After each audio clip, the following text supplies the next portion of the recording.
خوبصورتی دی ہے اور عورت کو سر کے لمبے بالوں سے خوبصورتی دی ہے. عورت کی زینت اس کے سر کے بال ہیں اور مرد کی زینت داڑھی ہے. داڑھی ہے تو جو عورت کی خوبصورتی ہو اس کو کاٹنے کی اجازت اللہ تعالیٰ کیسے دے دے گا؟ نہیں دے گا. جب تک اللہ کے نبی زندہ رہے اور اس دنیا میں باحیات رہے تب تک اللہ کے نبی کی کسی بیوی نے اپنے سر کے بال نہیں کاٹے. مسئلہ یاد رکھنا. عورت کی خوبصورتی شوہر کے لیے، لمبے بال وہ شوہر کے لیے رکھ سکتی ہے، رکھے گی، لیکن اللہ کے نبی کے اس دنیا سے انتقال کے بعد نبی کی بیویوں نے کہا اب ہمارا نکاح دوسری جگہ ہو ہی نہیں سکتا ہے، کیونکہ ہم دنیا کے سارے مسلمانوں کی مائیں ہیں اور ماں کسی بیٹے کے ساتھ نکاح نہیں کرتی ہے. اب ہم دنیا میں کسی بھی مرد کے ساتھ جب نکاح نہیں کر سکتے ہیں، سب میری اولاد ہے، سب میرے بیٹے ہیں، اور اللہ کے نبی اب جس دنیا میں رہے نہیں تو اب اس خوبصورتی کا کیا فائدہ، اب اس زینت کا کیا فائدہ؟ میں بناؤ سنگار کروں تو کس کے لیے کروں، زیب و زینت کروں تو کس کے لیے کروں؟ یہ سوچ کر انہوں نے اپنی زینت کو ختم کرنے کے لیے، اپنا بناؤ سنگار کو ختم کرنے کے لیے ان کے سر کے بال انہوں نے کٹائے. اسی طریقے سے آج بھی جو عورت شادی شدہ نہیں ہے یا شادی نہیں کرنا چاہ رہی ہے یا اس نے ارادہ کر لیا کہ ہم شادی نہیں کریں گے یا جس کا شوہر انتقال کر گیا ہے، اب وہ کس کے لیے بناؤ سنگار کرے تو وہ اپنے سر کے بال کاٹ سکتی ہے.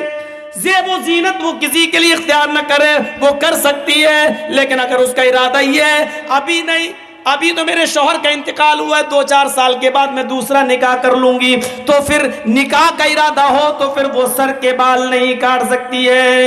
عورت کے لیے سر کے بال کاٹنا جائز نہیں ہے، وگ لگانا جائز نہیں ہے، نقلی بال جوڑنا جائز نہیں ہے. اپنے سر کے لمبے بالوں کی چوٹی بنا سکتی ہے، اس کی چوٹی بنانا جائز ہے، لیکن معاف کیجئے گا سر کے سارے بال کو اکٹھا کر کے گول بنا کر اپنے سر پر رکھ لینا یہ جائز نہیں ہے.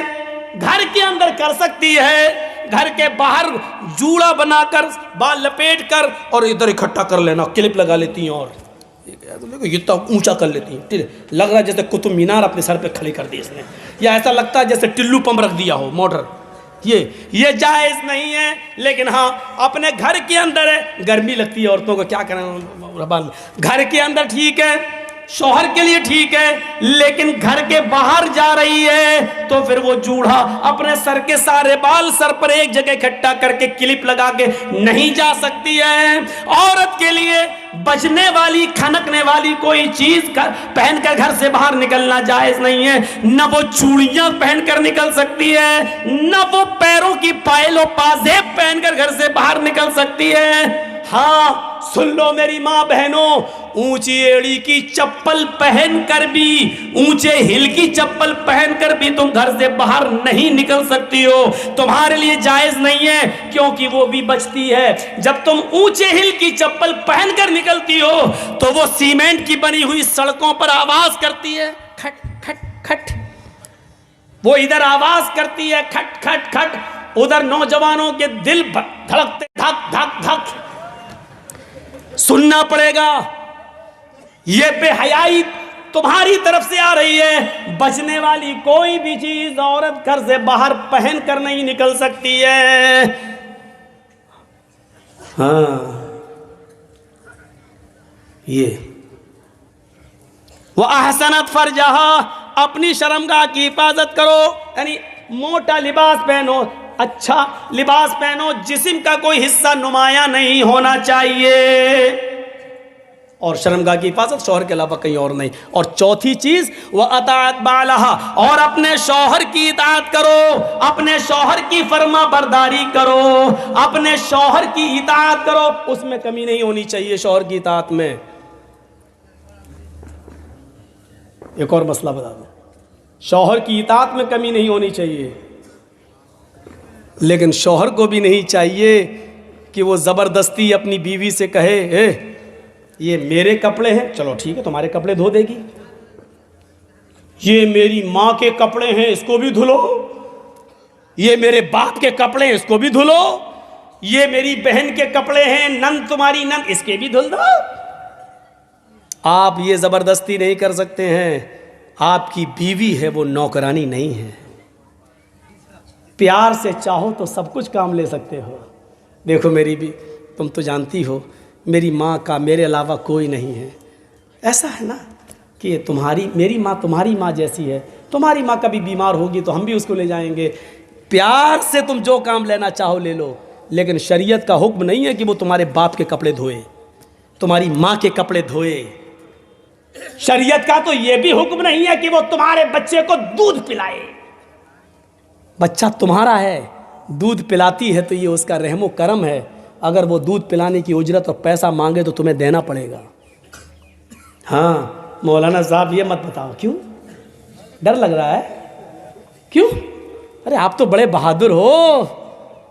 آپ تو بھک منگنی گاڑی پر جو ملی ہے یاما اور ہیرو ہونڈا، اس پر ساڑی پہنا کر نئی نویلی اور الٹا بیوی کو موٹر سائیکل پہ بٹھا کے چلتے ہو، لپسٹک لگوا کے اور دکھاتے ہو کہ دیکھو یہ میری بیوی ماشاءاللہ کتنی خوبصورت ہے دیکھو، اور بعد میں چرچے ہوتے رہے فلاں کی بیوی کتنی خوبصورت. یہ تو تم نے دن دکھائے ہیں نا، تم نے یہ دن دکھائے ہیں. اب وہ شادیوں میں اچھے کپڑے پہن کے جا رہی ہے تو تمہیں برا کیوں لگ رہا ہے؟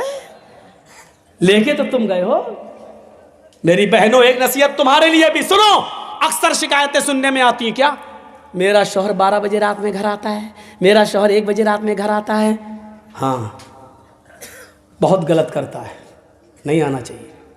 لیکن ایک بات سن لیں، تمہارے لیے کہہ رہا ہوں میری ماں بہنوں، جو عورت اپنے گھر میں اپنے شوہر کے لیے بن سور کر نہیں رہتی ہے، مغرب کی اذان کے بعد اچھا کپڑا نہیں پہنتی ہے، زیب و زینت اختیار نہیں کرتی ہے، میک اپ اچھا نہیں کرتی ہے، اپنے جسم پر خوشبو نہیں لگاتی ہے، اچھے کپڑے نہیں پہنتی ہے، اپنے شوہر کے لیے بن سور کر تیار نہیں ہوتی ہے، اگر ایسا نہیں کرتی ہے تو اس عورت کو یہ کہنے کا اور اس شکایت کا کوئی ادھیکار نہیں ہے، کوئی حق نہیں ہے کہ وہ 12 بجے آتا اور 1 بجے آتا ہے. کیا کرے گا کہ تمہارے پسینے کی بدبو سونگے گا؟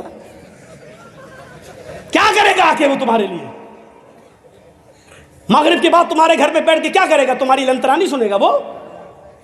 ہاں تمہیں شکایت کا پورا حق ہے. جب مغرب کے بعد منہ ہاتھ دھل کر میک اپ کر کے لپسٹک لگا کے کریم پاؤڈر لگا کے نہیں چپڑ کے اچھے کپڑے پہن کر تم ریڈی رہو اور اپنے شوہر کو 10 بار فون کرو، کہاں ہو جلدی آؤ نا، میں سو جاؤں گی پھر آؤ گے. 10 بار فون کرو، بلاؤ، پھر تمہیں شکایت کا حق ہے کہ میرا شوہر میرے پاس نہیں آتا ہے. رہو گی گھر میں بھنگن بن کر، پھر وہ آئے گا رات کے، کیا کرے گا وہ آ کر؟ پھر تو وہ اسی آفس والی کے پاس بیٹھے گا جس آفس میں اس کے ساتھ کام کرتا ہے، کیونکہ وہ اس کے لیے بنٹھن کر بیٹھی ہوئی ہے. اگر رات میں کوئی شوہر 1 اور 2 بجے تمہارے گھر آ رہا ہے تو اس کی ذمہ دار بھی تم ہو. تم نے کیسے اس کو اتنی آزادی دی ہے؟ تمہارے پیار میں کوئی کمی ضرور ہے، تمہارے میک اپ اور زیب و زینت میں کوئی کمی ضرور رہ گئی ہے، ورنہ وہ مغرب کے بعد گھر چھوڑ کے جاتا کیسے ہے سمجھ میں نہیں آتا مجھے. اطاعت، ورنہ اتنا بڑا حق، برا مت مانیے گا. اللہ کے نبی صلی اللہ علیہ وسلم نے عورت کو اتنا حکم دیا ہے کہ شوہر کی اطاعت اتنا کرے گی کہ اگر شوہر اپنی بیوی کو اپنی کسی خاص ضرورت کے تحت بلا رہا ہے، دن بھر آفس میں کام کر کے تھکا ہوا آیا ہے، اس نے شادی اس لیے کی ہے تاکہ اس کو سکون حاصل ہو، لِتَسْكُنُوا إِلَيْهَا، تمہاری بیویاں تمہاری سکون کا ذریعہ ہیں. جب بیوی سے سکون ہی نہ ملے تو کہاں جائے وہ؟ اس لیے فرمایا آئے اللہ کی بندیوں، اللہ کے نبی کہتے ہیں میری مومنہ عورتوں کان کے پردے کھول کر سنو، تمہارا شوہر اگر تمہیں اپنی خاص ضرورت کے لیے تمہیں بلا رہا ہے، رات کے کسی بھی حصے میں تمہیں بلا رہا ہے یا دن کے کسی بھی حصے میں تمہیں بلا رہا ہے تو تمہیں انکار نہیں کرنا چاہیے، تمہیں اپنی شوہر کی فوراً بات ماننا چاہیے. یہاں تک کہ اللہ کے نبی نے کہا علی قطب، اگر تم اونٹ کے کجاوے پر بھی بیٹھی ہو تب بھی تمہیں آنا پڑے گا. اونٹ کا کجاوا تمہیں سمجھ میں نہیں آئے گا. عرب کی عورتیں جب ڈیلیوری کا وقت قریب ہوتا تھا، ان کے بچے کی پیدائش کا وقت جب قریب ہوتا تھا اور بچہ جننے کا وقت جب قریب ہوتا تھا تو وہ درد سے بچنے کے لیے اونٹ کے کجاوے پر بیٹھ جاتی تھی، اور ایسا بیٹھنے کا مقصد یہ تھا کہ بچہ آسانی کے ساتھ پیدا ہو جائے اور ان کو درد نہ ہو۔ اللہ کے نبی نے فرمایا میری ماں بہنوں شوہر کا اتنا خیال رکھا اللہ کے نبی نے، اس کو غلط راستے پہ نہ جانے دیا جائے، اس پر تمہیں اتنا خیال رکھنا پڑے گا۔ فرمایا کہ اگر تم اونٹنی پر بیٹھی ہو، تمہیں ڈیلیوری کا وقت قریب ہو، تمہارے بچے کی پیدائش کا وقت قریب ہو، تمہاری ڈیلیوری کا وقت قریب کیوں نہ ہو، اگر ایسے موقع پر بھی وہ تمہیں بلا رہا ہے تو تمہیں اپنے شوہر کے پاس اس حال میں بھی جانا پڑے گا۔ حالانکہ یہ ایک مقصد ہے بتانے کا، یعنی اتنا بڑا مقام ہے، لیکن اتنا بڑا ظالم کوئی شوہر نہیں ہوگا جو اپنی بیوی کو اس حال میں بلائے گا کہ بچہ پیدا ہونے والا اور ہم اس کو اس حال، اتنا ظالم نہیں ہوتا کوئی مرد، اتنا ظالم نہیں ہوتا ہے۔ لیکن ایک مرد کی اہمیت بتائی ہے کہ دیکھو وہ دن بھر تھکا مارا آیا ہے، وہ باہر اس نے ہزاروں قسم کی لڑکیوں کو دیکھا ہے، اس کا دل بہک بھی سکتا ہے، پھسل بھی سکتا ہے، اس لیے اس کو سب سے زیادہ گھر آنے کے بعد تمہارے سکون کی ضرورت ہے۔ سنو میری، اللہ کے نبی نے فرمایا سنو اللہ کی بندیو، تمہارا شوہر اگر تمہیں اس حال میں بلاتا ہے کہ تم چولہے پر بیٹھی ہو، روٹی پکا رہی ہو، تب بھی تمہیں سب کو چھوڑ کے آنا پڑے گا۔ روٹی جلتی ہے تو جل جائے، ہانڈی میں گوشت پکتا ہے، جلتا ہے تو جل جائے، جلدی سے گیس چولہا بند کرو اور اپنے شوہر کے پاس جاؤ، فوراً تمہیں اس کا حکم ماننا پڑے گا۔ حالانکہ اتنا بڑا ظالم بھی کوئی نہیں ہوگا جو یہ کہے گا کہ روٹی چھوڑ کے آ، اتنا بڑا ظالم بھی کوئی نہیں ہوگا۔ بتانے کا مقصد یہ ہے کہ وہ جس وقت بھی تمہاری ضرورت کو محسوس کرے گا تمہیں اس کے پاس جانا پڑے گا۔ اور مردوں کو بھی حکم ہے کہ وہ اپنی بیوی کو ناجائز طریقے سے نہیں ستائیں، اس کے بخار کا خیال رکھیں، اس کے درد کا خیال رکھیں، اس کی نیند کا بھی خیال رکھیں، کیونکہ صبح تمہیں تو اٹھنا نہیں ہے، تمہارے بچوں کو تیار کرنا اس کی ذمہ داری ہے، اسکول بھیجنا اس کی ذمہ داری ہے، ان کا بریک فاسٹ تیار کرنا ان کی ذمہ داری ہے۔ اس لیے بہتر یہ ہے ایک ٹائم فکس کر لو کہ ہمیں فلاں دن تم سے ملنا ہے۔ چلیے یہ کوئی ضروری نہیں ہے، اس میں تو میاں بیوی کے حقوق میں یہ کوئی چیز نہیں ہوتی، جب دونوں کا موڈ ہو جائے تو آدمی آگے بڑھ ہی جاتا ہے، شریعت میں اس کی کوئی ممانعت نہیں ہے۔ لوگ کہتے ہیں دن میں نہیں کرنا چاہیے، لڑکا اندھا پیدا ہوگا، یہ تم اپنے باپ دادا کی حدیثیں اپنے پاس رکھو اور اپنی جیب میں رکھو۔ اللہ کے رسول نے تو عورت کو حکم دیا ہے کہ نفلی روزہ تم اپنے شوہر کی اجازت کے بغیر نہیں رکھ سکتی ہو سکتا ہے کہ دن میں تمہارے شوہر کو تمہاری ضرورت پڑ جائے اور تم کہہ دو میں روزے سے ہوں، اور اس کے دل میں آگ لگ جائے، پھر وہ غلط راستے تلاش کرتا پھرے۔ اس کا مطلب یہ ہوا کہ دن کے بھی کسی حصے میں شوہر اپنی بیوی سے ہم بستری کر سکتا ہے۔ کل یہ نہ ہو چاہے کہ ہوٹلوں میں بیٹھ کے مولانا بڑا بدتمیز تھا، کیسی کیسی باتیں کر گیا، یہ دین کا ایک حصہ تھی، میں بتا رہا ہوں آپ کو۔ تو اطاعت با اللہ، اپنے شوہر کی اطاعت کرو۔ اس میں اب تو پرچہ جیب میں رکھنا پڑے گا، ٹائم۔ اب ایک دو باتیں اور سن لیجئے، بڑی دلچسپ بات ہے۔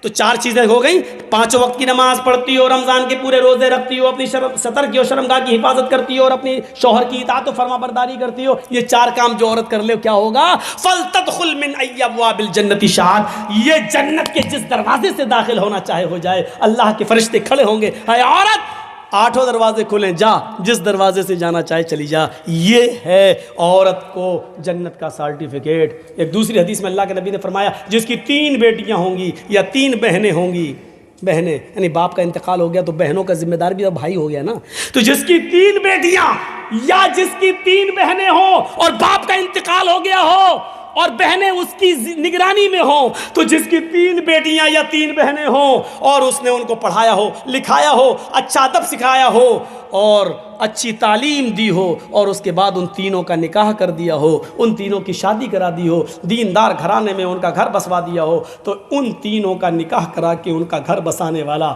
ان بہنوں اور بیٹیوں کا گھر بسانے والا جنت میں میرا پڑوسی بن کر رہے گا۔ کہاں رہے گا؟ جنت میں میرا پڑوسی بن کر رہے گا۔ اللہ کے نبی صلی اللہ علیہ وسلم کے پاس بہت سا مال آیا، صحابہ کرام مسجد میں پہنچ گئے، یہ مال تو سب میں تقسیم ہوگا۔ تو فجر کی نماز سے پہلے اللہ کے رسول صلی اللہ علیہ وسلم مسجد میں پہنچے تو دیکھا صحابہ مسجد میں پہلے ہی پہنچ گئے، ابھی آسان ہوتی تھی تب آتے تھے، آج تو یہ پہلے ہی آ گئے۔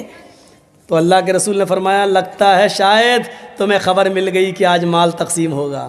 بحرین سے مال آیا تھا، بہت مال، تو سب صحابہ میں بٹنا تھا۔ تو صحابہ نے کہا ہاں اللہ کے رسول مال آیا، میری بیوی نے بھی چولہا سنبھال لیا ہے، کیونکہ اس مال میں میرا بھی حصہ ہے، آج میرے گھر میں بھی چولہا جلے گا۔ حضرت عائشہ نے 15 دن چولہا نہیں جلا ان کے گھر. عائشہ نے چولہا سنبھال لیا. اللہ کے رسول آج تو کچھ ملے گا؟ ہاں آج گوشت پکے گا ہمارے گھر, تم چولہا سنبھال لو, لکڑیاں رکھ لو, چولہا پوت لو. فجر کی نماز کے بعد مال تقسیم کرنا شروع کر دیا. تقریباً 11 بج گئے, یعنی زوال کا ٹائم ہو گیا, تب تک مال بانٹتے رہے اللہ کے رسول, اور سب کو دے دیا. اللہ کے رسول کے حصے میں بھی 2 تھیلے آ گئے, 2 تھیلا بھر کے مال.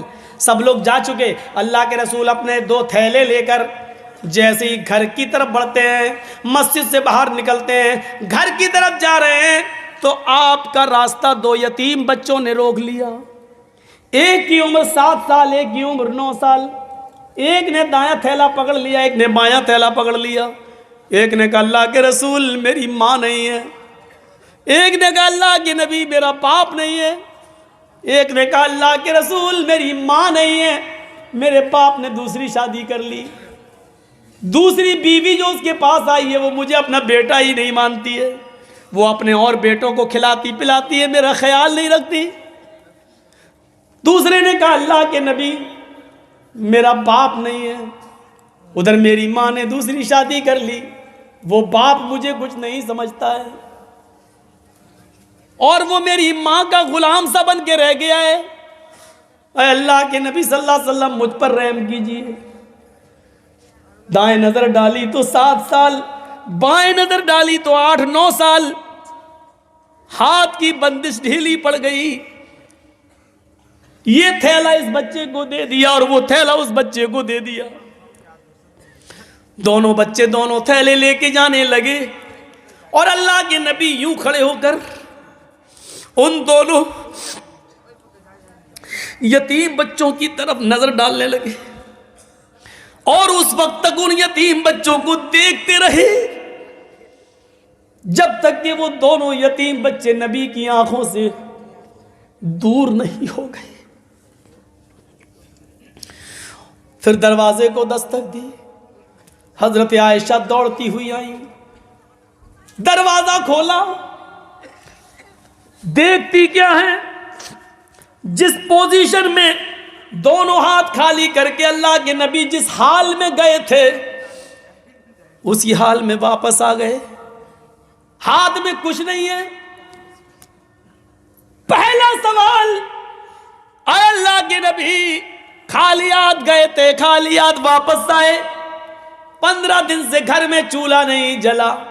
آپ ہی نے تو کہا تھا گھر کا چولہا سنبھال لو, میں نے لکڑیاں رکھ دی, آپ تو کچھ لے کے ہی نہیں آئے. فرمایا عائشہ بیٹھو بیٹھو. جی پہلے بات بتاؤ کیا ہوا. عائشہ مجھے 2 تھیلے ملے تھے, دونوں تھیلے بھرے ہوئے تھے, میں اپنا حصہ لے کر آ رہا تھا. دروازے کے باہر 2 یتیم بچوں نے میرا راستہ روک لیا. ایک نے ایک ہاتھ پکڑ لیا, دوسرے نے دوسرا تھیلا پکڑ لیا. ایک نے کہا میری ماں نہیں ہے, دوسرے نے کہا میرا باپ نہیں ہے. ایک نے کہا کہ میری ماں نہیں ہے, میرے باپ نے دوسری شادی کر لی, دوسری عورت مجھے بیٹا ہی نہیں مانتی. دوسرے نے کہا میرا باپ نہیں ہے, اس نے دوسری شادی کر لی. وہ کہتا ہے میرا باپ مجھے نہیں دیکھ رہا ہے, وہ میری بیوی کا غلام بن کے رہ گیا ہے. عائشہ ایک کی عمر 7, ایک کی عمر 9. میرے ہاتھوں کا میں کمزوری آ گئی, میرے ہاتھ ہلنے لگے. عائشہ میں نے اپنا تھیلا ایک 7 سال کے بچے کو دے دیا, دوسرا 9 سال کے بچے کو دے دیا. رو رہے ہیں اللہ کے نبی. حضرت عائشہ آنسو پوچھتے ہوئے کہتی ہیں کام تو اچھا کیا آپ نے, ٹھیک ہے, لیکن اے اللہ کے رسول سارا دینا کیا ضروری تھا, سارا ہی دے دیتے, لیکن اتنا تو دونوں تھیلوں میں سے نکال لیتے کہ 2 مٹھی اس میں سے 2 مٹھی اس میں سے, اور پھر سب دے دیتے کہ آج میرے گھر میں بھی چولہا جل جاتا. اللہ کے نبی کہتے ہیں عائشہ میں نے یہی سوچا کہ تھوڑا سا نکال لوں, لیکن جب اس کا منہ کھولنے لگا تو ان دونوں یتیم بچوں کے چہرے کو دیکھ کر میں نے کہا ان دو مٹھی میں ہو کیا جائے گا، ہم تو کسی طرح رہ لیں گے، لیکن ان یتیم بچوں کے مال میں کمی کیوں کروں؟ میں نے دونوں دے دیا۔ عائشہ، یتیمی کا درد کیا ہوتا ہے یہ تم نہیں جانتی ہو، میں جانتا ہوں۔ عائشہ، تمہارے باپ ابو بکر تو آج بھی زندہ ہیں، تمہاری ماں تو آج بھی زندہ ہیں، تمہیں کیا معلوم یتیمی کیا ہوتی ہے؟ اور اس کے بعد آپ نے کہا عائشہ یتیمی کا درد محمد سے پوچھو، مجھ سے پوچھو۔ جب گھر میں پیدا ہوا آمینہ کے پیٹ سے، اپنی ماں کے پیٹ سے جب باہر آیا تو میرے باپ میرے پیدا ہونے سے 2 مہینے پہلے گزر گئے۔ عائشہ، جب میری ماں 6 سال کی عمر میں مجھے میرے باپ کی قبر پہ لے گئی اور پہلی بار میں نے اپنے باپ کی قبر کو قریب سے دیکھا، اس وقت میں جانتا نہیں تھا، اتنا جانتا تھا کہ اس قبر میں جو سو رہا ہے وہ کبھی اٹھے گا نہیں، لیکن کبھی اٹھے گا جب ملاقات ہوگی۔ میری ماں مجھے میرے باپ کی قبر دکھا رہی تھی، میں اپنے باپ کی قبر کو غور سے دیکھ رہا تھا اور رو رہا تھا۔ پیچھے میں نے پلٹ کے دیکھا تو میری ماں بے ہوش پڑی تھی۔ میں نے ہاتھ پیر چلائے تو دیکھتا ہوں کہ اس کی روح نکل چکی ہے۔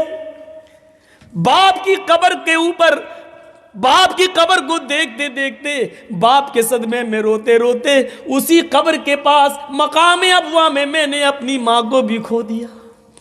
6 سال کی عمر میں میری ماں بھی مجھے چھوڑ کے چلی گئی۔ میں 8 سال کا ہوا تو میرے دادا بھی مجھے چھوڑ کے عبد المطلب چلے گئے۔ یتیمی کا سفر میں نے طے کیا ہے، یتیمی کا درد میں جانتا ہوں کہ کیا ہوتا ہے، تمہیں نہیں معلوم۔ عائشہ، دیکھو ظہر کی اذان کی آواز آ رہی ہے، اب مجھے مسجد میں جانے دو۔ اللہ کے نبی ظہر کی نماز پڑھنے کے لیے مسجد میں جا رہے ہیں، گھر سے وضو بنا کر مسجد میں جاتے ہیں اور نماز پڑھتے ہیں، پڑھاتے ہیں، اور نماز پڑھانے کے بعد فرماتے لوگوں آج 2 یتیم بچوں کی یتیمی نے محمد کے دل کو جھنجھوڑ دیا ہے، اب آپ جنت کا راستہ بتاتے ہیں۔ اور لوگوں سنو، انا وکافل الیتیمی کہاتین فی الجنہ، انا وکافل الیتیمی کہاتین فی الجنہ، میں اور یتیم کو پالنے پوسنے والا، میں اور یتیم کی پرورش کرنے والا، میں اور یتیم کو کھلانے اور پلانے والا، میں اور یتیم کو پال پوس کر بڑا کرنے والا، قیامت کے دن ایسے ہوں گے جیسے یہ دونوں انگلی ملی ہوئی ہیں، یعنی میں اور یتیم کی پرورش کرنے والا میرے ساتھ میرے پڑوس میں رہے گا۔ آپ نے اتنا بڑا درجہ دے دیا ہے یتیم کو کھلانے پلانے والے کو، یتیم کی دیکھ ریکھ کرنے والے کو، کہ میرے گھر کے پاس اس کا گھر، میرے گھر کے بغل میں اس کا گھر ہوگا، وہ میرا پڑوسی بن کر جنت میں رہے گا۔ لو، یتیموں کی پرورش کرنے پر جنت مل رہی ہے، تم تو یتیموں کا مال ہی کھا جاتے ہو، تم تو یتیموں کے مال پر ہی قبضہ کر لیتے ہو۔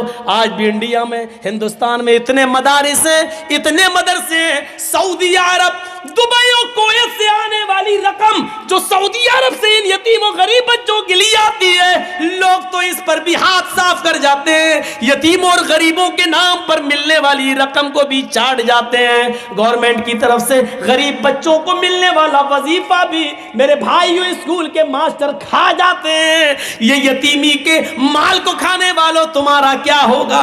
یتیم کی پرورش کرنے پر تو اللہ کے نبی کہتے ہیں کہ وہ جنت میں میرے ساتھ ہوگا، جنت میں میرا پڑوسی بن کر رہے گا۔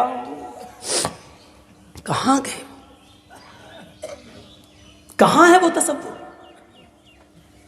ہم ذرا اپنے ضمیروں کو دیکھیں، ٹٹولیں اور غور کریں، ہم کہاں پہنچ گئے ہیں، ہماری صورتحال کیا ہو گئی ہے۔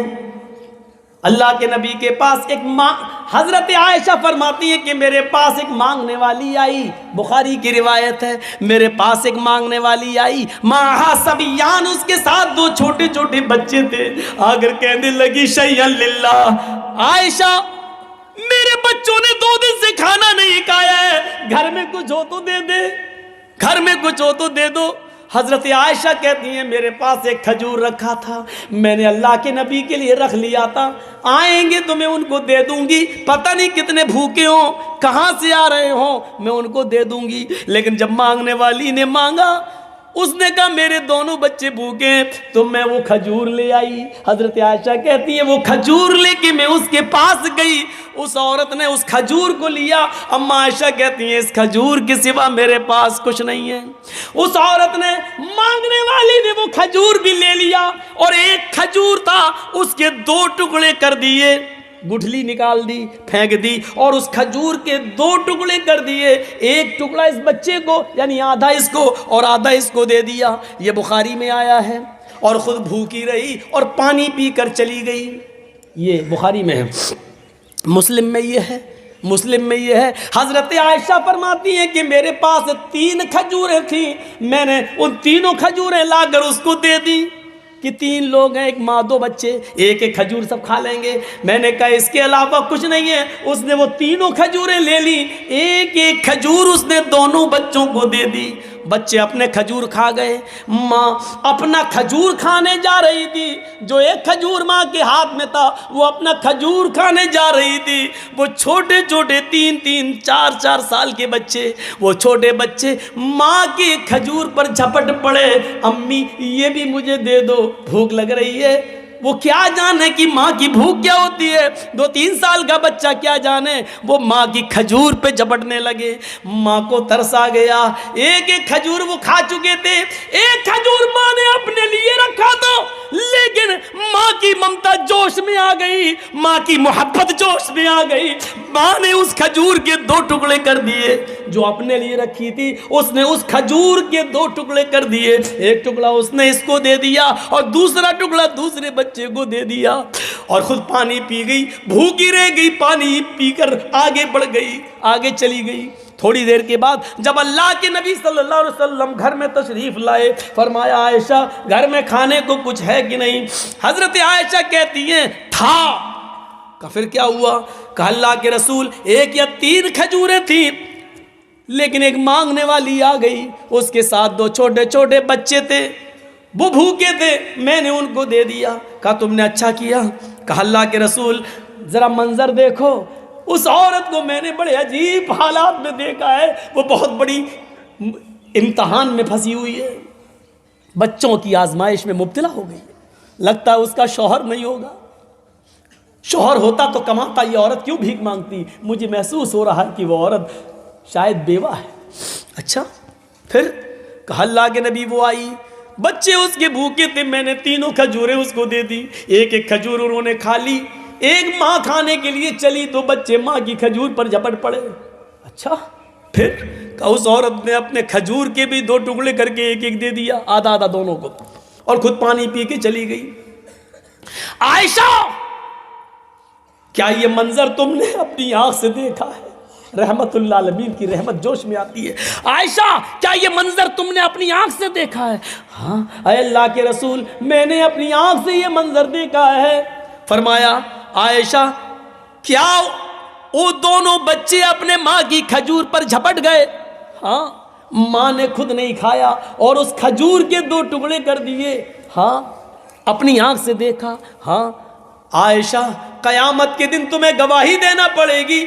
اللہ کے رسول گواہی دینے میں کیا، جو دیکھا اس کو بتانے میں مجھے کیا ہے، جو دیکھا وہ سچ یہی ہے۔ فرمایا عائشہ تم نہیں جانتی ہو اس عورت نے خود بھوکے رہ کر اپنے بچوں کا پیٹ پالا ہے، اپنے بچوں کو کھلایا ہے، کتنا بڑا نیک کام کیا۔ عائشہ کیا کام کیا؟ خود تو بھوکی رہ گئی، بچوں کو کھلایا۔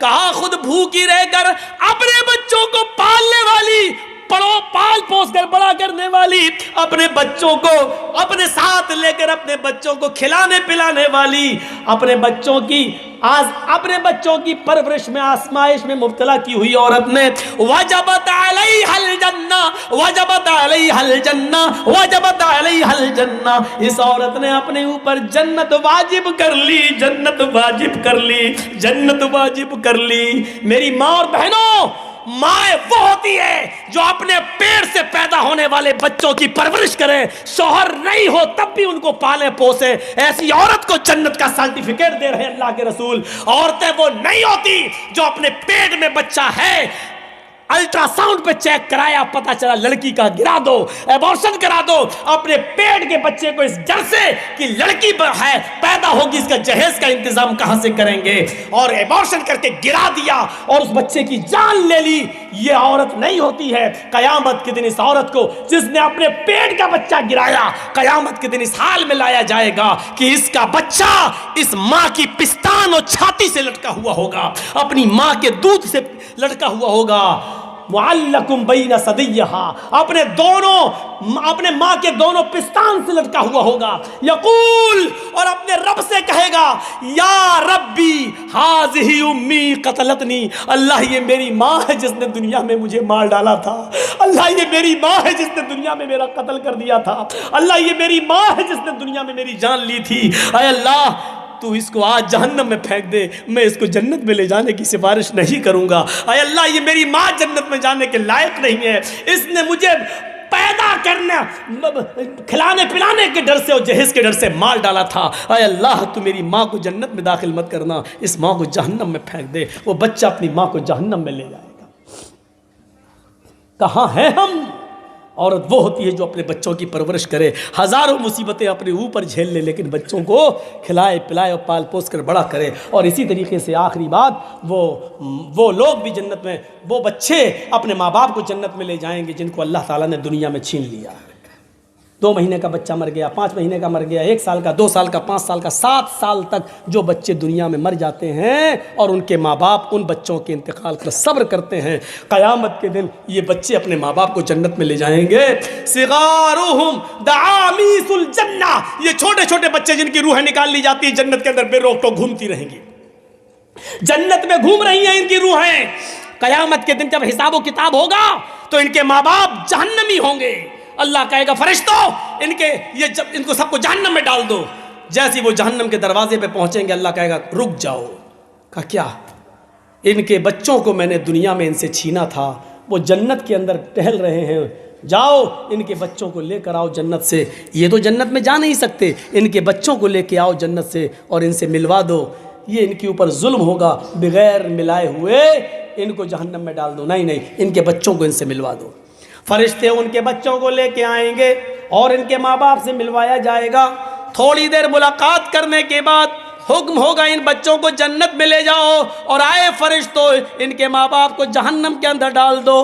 جیسے وہ چھوٹے چھوٹے بچے یہ سنیں گے کہ میرے ماں باپ کو جہنم میں بھیجنے کا آرڈر ہو گیا ہے، حدیث کے الفاظ ہیں فَيَأْخُذُ بِنَاحِيَةِ ثَوْبِهِ، یہ سنتے ہی وہ چھوٹے چھوٹے معصوم بچے اپنے ماں باپ کے دامن سے چپک جائیں گے، ان کے کپڑے پکڑ لیں گے۔ ہر جگہ آدمی ننگا تھوڑی ہوگا، 3 مقام پر انسان ننگا ہوگا، 3 مقام پر، بقیہ سارے مقام پر اس کے کپڑے پہنے ہوئے ہوں گے۔ میرے بھائیوں، وہ بچے اپنے ماں باپ کا کپڑا پکڑ لیں گے، فَلَمْ يَأْخُذْهَا، پھر اس کو چھوڑیں گے نہیں اور کہیں گے اے اللہ یہ تیرا کیسا نیائے، یہ تیرا کیسا انصاف ہے، دنیا میں بھی تو نے مجھ سے میرے ماں باپ سے دور رکھا ہے اور آخرت میں بھی تو مجھے میرے ماں باپ سے دور رکھ رہا ہے، اے اللہ اگر آخرت میں بھی مجھے میرے ماں باپ سے کو نہیں ملانا تھا اور دینا تھا تو دنیا میں تو نے مجھ سے ہم کو میرے ماں باپ سے دور کیوں کر دیا تھا؟ اے اللہ نہ دنیا میں مجھے میرے ماں باپ ملے، نہ آخرت میں میرے ماں باپ ملے، نہ دنیا میں مجھے ان کے ساتھ زندگی گزارنے کا موقع ملا اور نہ آخرت میں مجھے میرے ماں باپ دیے جا رہے ہیں۔ اے اللہ یہ صحیح نہیں ہے، اے میرے پروردگار میرے ماں باپ کو جہنم میں مت ڈال، اے اللہ تو نے ان کو مجھے ان سے دنیا میں چھین لیا تھا، اب تو مت چھین۔ اللہ کہے گا اے فرشتوں ان بچوں کے آنکھوں سے گرنے والے آنسوؤں کی میں نے قدر کر لی ہے، ان کی آرزوؤں کو سن لیا ہے۔ اے فرشتوں، ان بچوں کے آنکھوں سے گرنے والے آنسوؤں کی وجہ سے جاؤ، میں نے ان کے ماں باپ کو بخش دیا ہے، جاؤ ان بچوں سے کہو اپنے ماں باپ کا ہاتھ پکڑ لے اور ان کو اپنے ساتھ جنت کے اندر لے جائیں، اپنے ساتھ جنت کے اندر داخل کر لو۔ جاؤ اے بچوں، جاؤ اپنے ماں باپ کے ساتھ جنت کے اندر داخل ہو جاؤ، جاؤ۔ لیکن کن ماں باپ کو؟ جنہوں نے اپنے بچوں کے انتقال پر صبر کیا ہوگا، نوحہ نہیں، ماتم نہیں، گریہ وزاری نہیں، الٹے سیدھے نعرے نہیں لگائے ہوں گے۔ ایسے لوگ قیامت کے دن، ایسے لوگ اپنے بچوں کے انتقال پر صبر کرنے کی وجہ سے جنت کے اندر داخل ہوں گے۔ میرے بھائیوں، چند 2 گھنٹے سے اوپر، تقریباً 2.5 گھنٹے میں نے آپ کے سامنے جو کچھ بھی بولا جنت میں جانے کے راستے، ان راستوں کو اپنائیے، اپنے اندر پیدا کریے اور جنت میں آسانی کے ساتھ داخل ہو جائیے۔ یہ جنت میں جانے کے راستے ہیں۔ اللہ تعالیٰ سے دعا کرتا ہوں کہ بار الہ ہماری خطاؤں کو معاف فرما دے، ہمارے گناہوں کو بخش دے، ہم جمیع مسلمانوں پر رحم فرما۔ الہ العالمین، ہم تجھ سے دعا کرتے ہیں کہ جنت میں جانے والے راستے ہمارے لیے اور آسان کر دے اور ہمیں جنت میں جانے والے راستوں پہ چلنے کی توفیق عطا فرما۔ اے اللہ، جو بیمار ہیں ان کو شفائے کاملہ اور عاجلہ عطا فرما، جو ہاسپٹلز میں ایڈمٹ ہیں ان کی دواؤں میں صحت و تندرستی کوٹ کوٹ کے بھر دے۔ اے اللہ، جو لوگ تیری رحمت کو جا چکے ان کی قبروں کو نور سے بھر دے، اور جب تک تو ہمیں زندہ رکھ، اسلام پر زندہ رکھنا، جب ہمارا خاتمہ ہو تو ایمان پر ہمارا خاتمہ فرمانا۔ وما علینا الا البلاغ المبین وآخر دعوانا ان الحمد للہ رب العالمین۔ السلام علیکم ورحمۃ اللہ وبرکاتہ۔ جاتے جاتے آپ سے پھر گزارش، جس مدرسے کے لیے